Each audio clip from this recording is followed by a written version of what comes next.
Welcome back to Football Frenzy. We move to the Buckeye State, where we had a marquee matchup in Reedsville with two teams each looking for win number 4 on the season. Yeah, and after a 2-week break, the Eastern Eagles were back on the field, and they welcomed in the Waterford Wildcats. Eagles were hoping for a second straight win, while the Wildcats tried to halt a 2-game losing streak. Let's go out to Reedsville and see how it all went down. And we pick up action in the first quarter as Eastern quarterback Braxton Yonker fakes the handoff, fires a pass, but is intercepted by Weston Fairchild, who hits the turbo boost and makes a few defenders miss before getting into the end zone. 7-0 Wildcats early. Now into the second. It's Wildcats quarterback Hayden Jones rolling out of the pocket and finding his man Trevin Zimmer, who walks in untouched on 4th and goal to extend the Waterford lead to 14-0. Eastern, though, would respond quickly. Ethan Edwards powers his way in at the goal line to cut the deficit to 14-7. And after an onside kick recovery, it's the Eagles again as Yonker connects with Parker Durst as he breaks a few tackles, tiptoes the sidelines, and dives to the goal line for the touchdown to make it a 14-13 game into halftime. Third quarter now, Zimmer taking the handoff from Jones will get into the end zone with ease to extend Waterford's lead to 21-13. Just before the end of the third, it's Waterford again cashing in as Jones keeps it himself and dives forward for the touchdown to give the Wildcats a 28-13 lead, and Waterford will go on to win by that score, 28-13. Very nice. Well, turning over to Beverly as Fort Fry hosts Caldwell.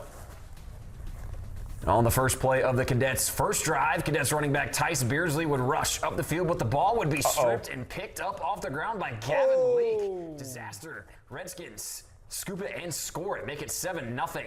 Wow. Yeah, later on, here we go.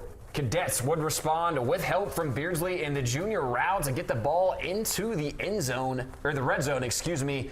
That would help set up the field goal for kicker Titan Waller, a 35-yarder, to help the Cadets make it a 5-point game in the first half. Nice kick. Yeah, the Cadets would find some success from their rushing attack here, as this time it would be the junior Sam Bricker finding some space up the middle for Fort Fry's first touchdown of the evening. Nice. Great run. With this 15-yard run, making the score 10-7 at the half. Cadets continue the momentum to score another 21 unanswered points as Fort Fry would find the win column for the 4th time this season with a final of 31-7.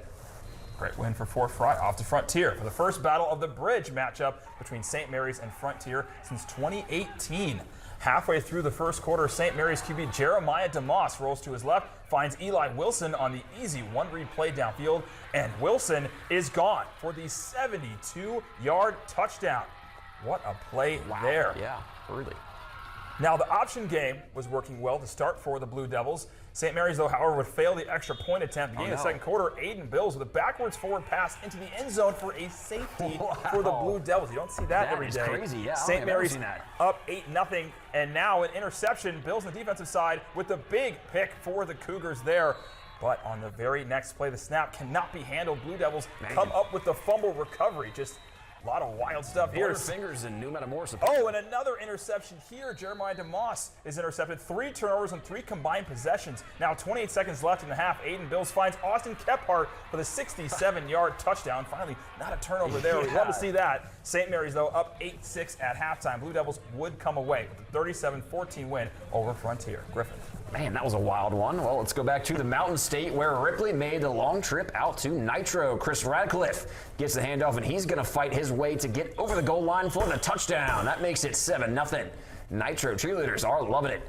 Then Take Porter makes a cut, then another cut, and that gives him plenty of room to work with. He is down the sideline and gone. 70-yard touchdown run. And that'll extend the lead to 14-0. Nitro in the lead student section. Loving it too. Let's go. Ian Duffy can throw it as well as he puts it perfectly in the back corner of the end zone where Malachi Thompson makes the leaping grab. It's now 21-zip. Nitro strike up the band. Chris Radcliffe gets the handoff and breaks the tackle at the line, keeps his balance, and splits the blockers and defenders. He's gone on a 50-yard touchdown run, make it 28-0 Nitro. Racking up some yards. The Wildcats going to win this one over Ripley, 48-6. Well, in other high school football scores, the Marietta Tigers are still searching for their first win as they fell to Circleville 42-21. The Morgan Raiders defeated West Muskingum at home 42-28. The Work County Tigers were blown out by Wahama 55-6 the final in that game. Well, don't go anywhere. There is still more to come on Football Frenzy, including a preview of 2 more games kicking off this weekend in Ohio.